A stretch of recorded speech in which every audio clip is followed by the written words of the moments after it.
Bonjour ou bonsoir selon votre position et merci pour votre fidélité au magazine Le Perron. Le prix de l'excellence initié par la première dame Hinda Déby Itno est à sa 13e édition. Nous ouvrons ce nouveau numéro par une réflexion consacrée à ce sujet.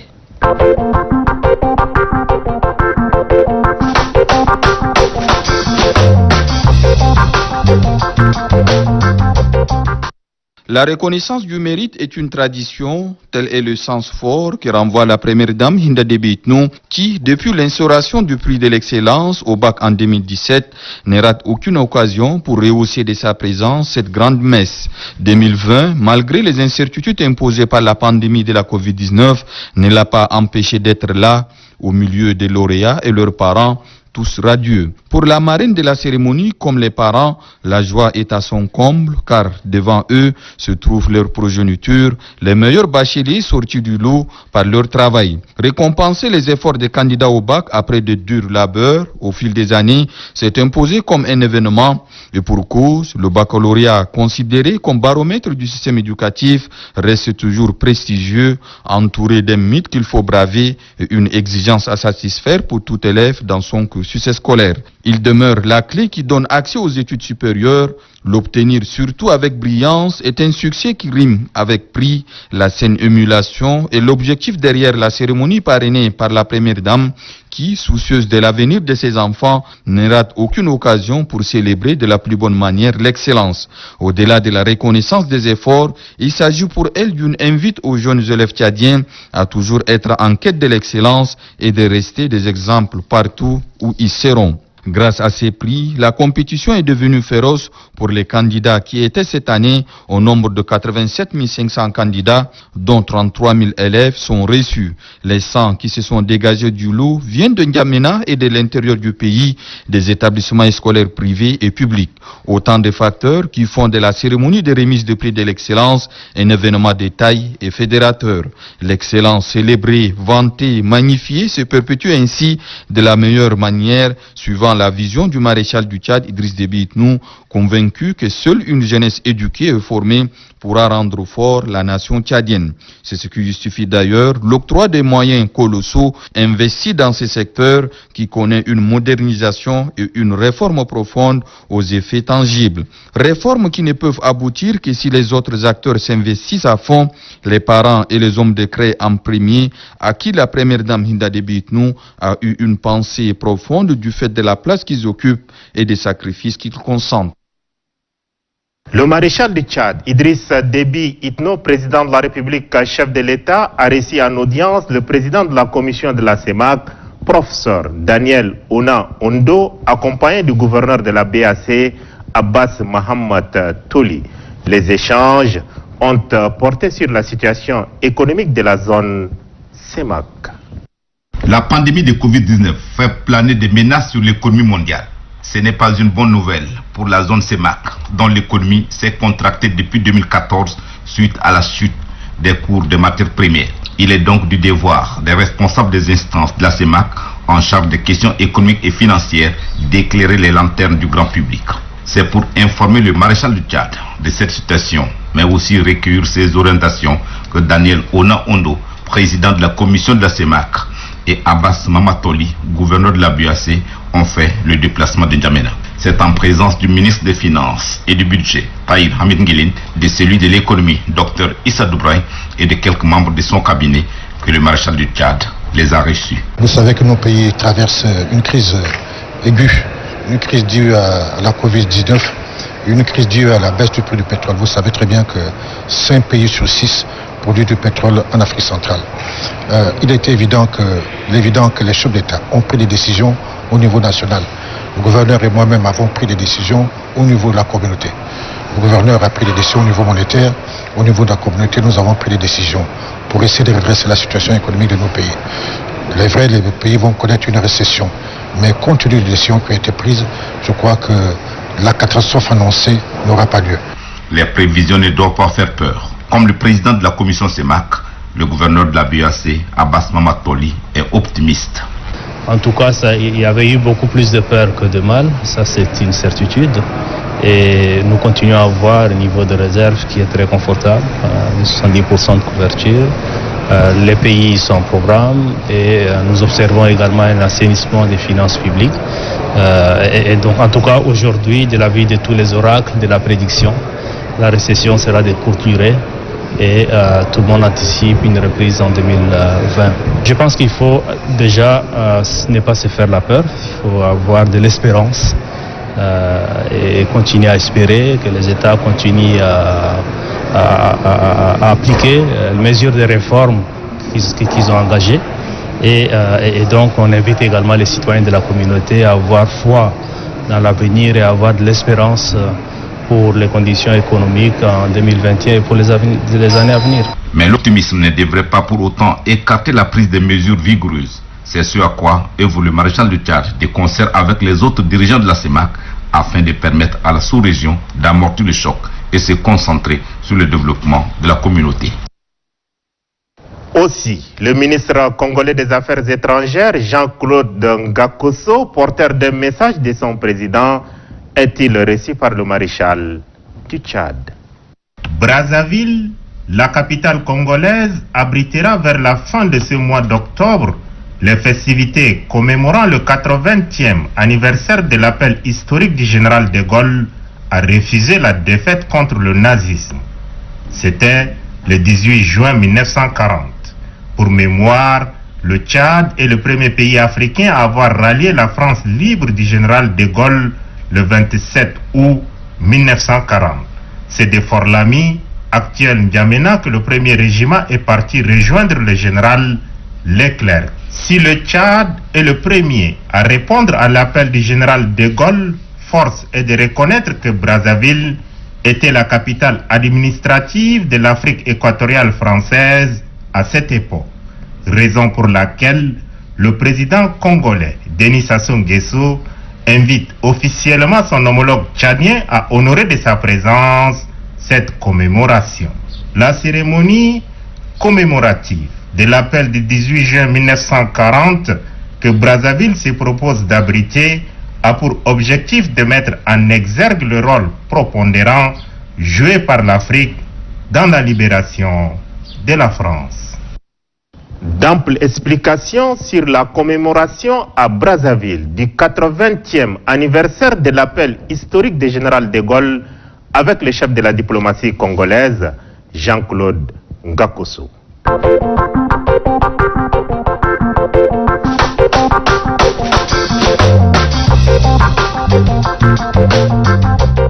Il y a 80 ans, la France a subi une vraie débâcle face à l'Allemagne. La France est occupée, les armées nazies peuvent parader sur les Champs-Élysées, mais il y a quand même un homme qui se lève pour dire non au déshonneur, le général de Gaulle. Mais le général de Gaulle, malheureusement, n'a pas de territoire, il n'a pas d'homme avec lui. Et c'est ici en Afrique équatoriale française, donc l'Afrique centrale où nous sommes, en s'appuyant sur le gouverneur Félix Eboué, qui était ici à N'Djamena, Fort-Lamy à l'époque, que de Gaulle va donner corps à ce qu'on appelait par la suite la France libre.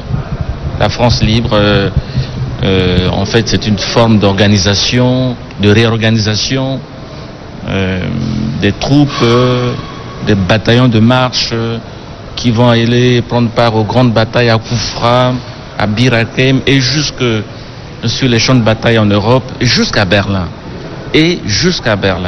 Mais l'histoire a été quelque peu tronquée, on ne sait pas trop pour quelle raison. Le rôle des Africains a été sous-estimé.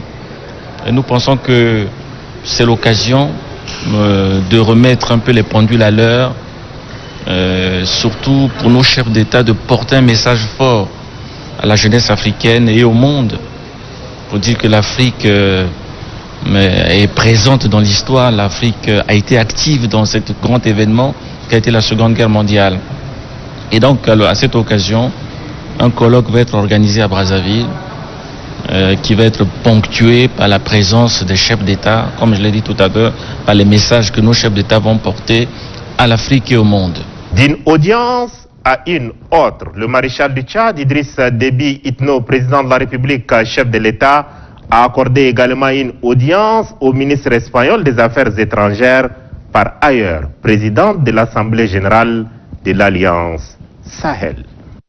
Dans ce contexte de Covid-19, il est rare de voir les hautes personnalités se déplacer. Du coup, le mobile du déplacement de Arantxa González s'avère crucial puisqu'elle a double casquette, celle de chef de la diplomatie espagnole et de présidente de l'Assemblée générale de l'Alliance Sahel. Le maréchal du Tchad, Idriss Déby Itno, dont les portes sont toujours ouvertes à toutes les sollicitations, l'a reçu en présence de quelques membres du gouvernement, dont le chef de la diplomatie, ambassadeur Amin Abbasidik, et le ministre en charge de la coopération, Dr Issa Doubragne, ainsi que de ses proches collaborateurs.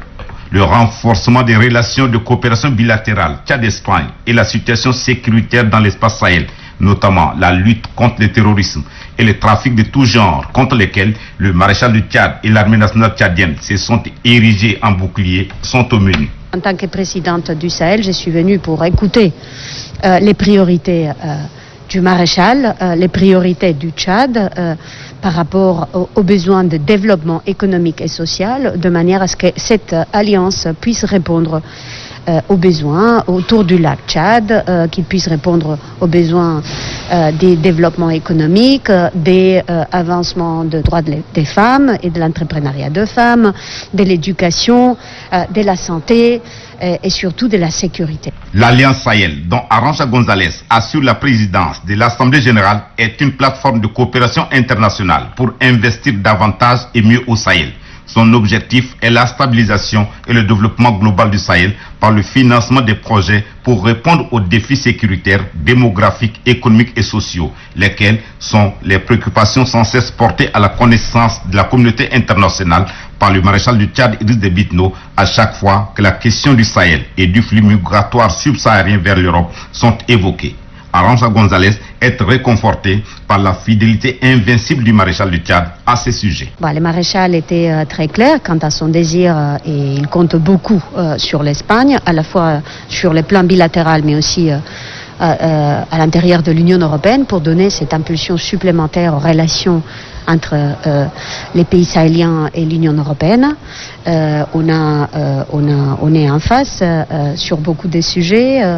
Le développement économique et social, la lutte contre le terrorisme, la lutte contre les réseaux de trafic de personnes qui encouragent l'immigration irrégulière et surtout, encore une fois, travailler avec une attention particulière à la zone du lac Tchad où il porte un regard particulier aux besoins de développement. Le maréchal du Tchad et l'armée nationale tchadienne sont des acteurs incontournables dans la lutte contre le banditisme organisé dans l'espace Sahel. Aussi, Arantxa González, dont c'est la première visite au Tchad et la première rencontre avec le maréchal du Tchad, fin stratège militaire et meneur d'hommes, a reçu des orientations nécessaires pour la dynamique nouvelle que le Royaume d'Espagne veut impulser à sa coopération avec le Tchad et le Sahel, dont les défis communs restent la lutte contre l'insécurité et la pauvreté. Le maréchal du Tchad, Idriss Déby Itno, et la première dame, Hinda Déby Itno, ont reçu séparément cette semaine le footballeur de renom international, le Camerounais Samuel Eto'o. Il est au Tchad dans le cadre du programme L'école des champions, initié par le conseiller jeunesse de l'Union africaine, Nahir Abbakar. La légende, que dis-je, le dompteur du football africain, l'international camerounais Samuel Eto'o est en N'Djamena sur invitation du conseiller jeunesse de l'Union africaine, notre compatriote Nahir Abbakar. Civilité africaine oblige, bien avant d'entamer le programme pour lequel il a été invité officiellement au Tchad, Samuel Eto'o est allé à la rencontre du maréchal du Tchad Idriss Déby Itno, président de la République, chef de l'État, pour lui présenter ses civilités. Le premier footballeur tchadien Idriss Déby Itno est l'icône du football africain, échange pendant une bonne heure sur le développement du sport roi au Tchad. L'initiative du conseiller jeunesse de l'Union africaine, notre compatriote Nahir Abbakar, objet de sa présence au Tchad, n'a pas été perdu de vue. C'est un grand honneur pour moi d'avoir été reçu par le maréchal. Ça a pris beaucoup de temps pour que je revienne, vienne ici chez moi en N'Djamena, d'autant plus que nous sommes voisins. Mais le plus important, c'est que je suis là et je suis heureux d'avoir été reçu par le maréchal. Je suis là parce que l'école des champions offre à 15 jeunes Tchadiens l'opportunité d'aller continuer leur rêve du côté de la KG Sport Academy à Douala, au Cameroun. Et j'espère pour ces jeunes qu'ils comprendront que c'est juste le début d'une belle histoire, mais cette histoire devrait toujours passer par le Tchad et l'Afrique. Parce que demain, ils seront les ambassadeurs du Tchad, mais surtout de l'Afrique. Et c'est un devoir pour moi d'accompagner le maréchal dans l'amélioration du quotidien de mes frères tchadiens. Et je ferai tout ce qui est à mon possible. Cette civilité, Samuel Eto'o la voulait complète au couple présidentiel. Du bureau du chef de l'État à celui de la première dame, il n'y a qu'un pas à franchir. L'idole du football africain part à la rencontre de Hinda Déby Itno, mais cette fois-ci avec une autre casquette, celle du président de la fondation Eto'o qui évolue entre autres dans le secteur de l'éducation, de la santé, du développement communautaire, etc. Un partenariat dynamique entre la fondation Grand Cœur et la fondation Eto'o est envisagé. On parle caritatif, on parle de nos fondations, de comment nous pouvons collaborer ensemble. Tout d'abord, toutes mes félicitations à la première dame. Quand vous cherchez toujours à donner du sourire aux autres, pour moi c'est la chose la plus importante. Il est vrai que d'aucuns diront c'est la première dame, elle doit le faire, mais apporter le sourire aux autres, c'est un choix du cœur. Et je remercie la première dame d'avoir fait ce choix-là. Maintenant, nous verrons ensemble comment nous allons faire pour multiplier tous ces beaux sourires. J'espère que l'Éternel nous donnera beaucoup de force pour ça. À l'issue du séjour de l'international camerounais Samuel Eto'o, un partenariat verra le jour pour la construction d'une école de football en N'Djamena. Le ministre d'État, ministre secrétaire général de la présidence de la République, Kalzebe Pahimi Debe, a présidé la semaine dernière la réunion de la commission spéciale pour le recrutement de 20 000 diplômés à la fonction publique. Un point de l'état d'avancement des travaux est fait au sortir de la rencontre. À la dernière réunion du 17 septembre 2020, le président de la commission spéciale pour le recrutement de 20 000 diplômés à la fonction publique, le ministre d'État, ministre secrétaire général de la présidence de la République, Kalzebe Pahimi Debe, avait instruit la cellule technique d'appui à la commission spéciale pour le recrutement d'accélérer la cadence à l'effet de recruter 5 000 diplômés avant la fin du mois de septembre. De l'évaluation faite ce 9 octobre 2020, il ressort que moins de 500 diplômés sont effectivement intégrés. Le ministre d'État, ministre secrétaire général de la présidence de la République, Kalzebe Pahimi Debe, déplore la lenteur. Il donne la parole à quelques membres du gouvernement à l'effet de déceler le goulot d'étranglement. Le tour de table terminé, le ministre d'État, ministre secrétaire général de la présidence de la République, Kalzebe Pahimi Debe, tranche, et je cite, 6 000 diplômés doivent être intégrés avant la fin du mois d'octobre, instruction du maréchal du Tchad, Idriss Déby Itno, fin de citation.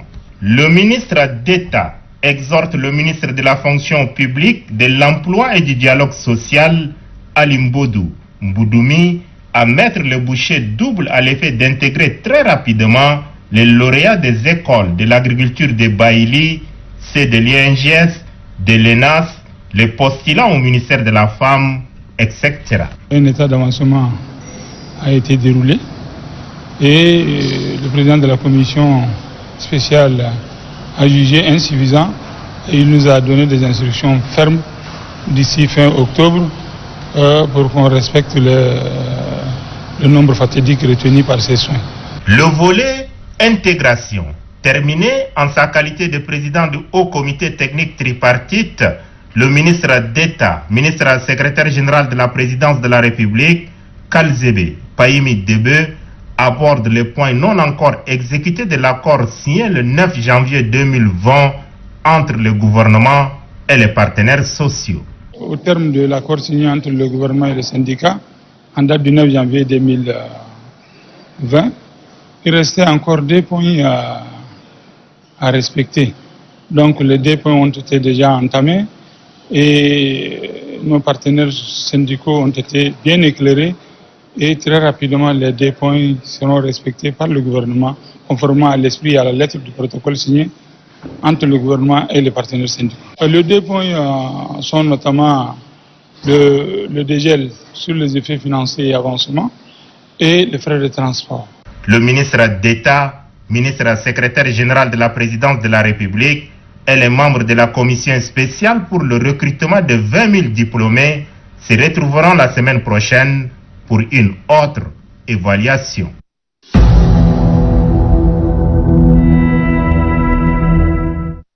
La représentante de l'UNFPA au Tchad, Dr Edwige Adekambi Domingo, a dit au revoir à la première dame du Tchad, Hinda Déby Itno. Elle est arrivée en fin d'émission chez nous. Dr Edwige Adekambi Domingo, représentante résidente de l'UNFPA au Tchad, est arrivée en fin d'émission. Elle a tenu à dire au revoir à la première dame Hinda Déby Itno, témoin de l'engagement de la première dame Hinda Déby Itno aux côtés de son auguste époux dans la lutte pour le bien-être de la population. Dr Edwige Adekambi Domingo commence ses adieux par la première dame Hinda Déby Itno. Je suis venue pour porter le message à son excellence Hinda Déby Itno, première dame du Tchad, qui m'a ouvert les portes au moment où j'arrivais. Et comme nous le disons en Afrique, celui qui t'ouvre les portes, c'est à cette personne que vous dites la première de vous donner la route pour partir. Et aujourd'hui, j'ai eu cette route. Une route qui m'engage davantage par rapport à mes convictions pour le Tchad. Des convictions qui sont fortement portées par son Excellence la Première Dame à travers sa fondation, la Fondation Grand Cœur, qui œuvre chaque jour aux côtés des personnes les plus vulnérables pour leur apporter pas seulement assistance, mais transformer leur vulnérabilité en opportunité. L'occasion est tout indiquée pour la représentante du Fonds des Nations Unies pour la population de féliciter la Première Dame pour des actions déjà menées et de l'encourager à persévérer davantage. Dr Edwige Adekambi Domingo ne retient du Tchad et de la Première Dame Hinda Déby Itno que de bons souvenirs et de bonnes actions. Comme vous le savez, dans la vie, il y a toujours des défis. Et à chaque fois qu'on en surmonte un, on reçoit en fait la force d'avancer. C'est ce que j'ai observé au niveau du Tchad pendant les 2 ans et demi que j'ai passé. À chaque défi, il y a eu des éléments qui ont porté davantage le pays pour répondre aux besoins des populations. Et pour le Fonds des Nations Unies pour la population, qui travaille pour faire en sorte que le cycle de vie des populations soit amélioré, c'est une très grande appréciation. Les mots empreints de sincérité de la désormais ex-représentante résidente de l'UNFPA à l'endroit du couple présidentiel et de la Fondation Grand Cœur invitent les Tchadiens à un regard objectif et à l'esprit positif. Avec le couple Hinda et Idriss Déby Itno, le Tchad est sur la bonne voie. Le Tchad se construit et se fortifie de jour en jour pour le bien-être de tous. Toute l'équipe technique et rédactionnelle de votre magazine Le Perron vous remercie infiniment de tout l'intérêt que vous accordez à l'émission. Nous sommes au mois d'octobre, un mois dédié à la lutte contre les cancers féminins. Engageons-nous tous aux côtés de la première dame du Tchad, Hinda Déby Itno, pour informer, sensibiliser et lutter contre les cancers. Sachez aussi que le virus de la Covid-19 circule parmi nous. Protégez-vous et protégez les autres en respectant bien sûr les mesures barrières. Votre satisfaction reste et demeure notre ultime réconfort moral.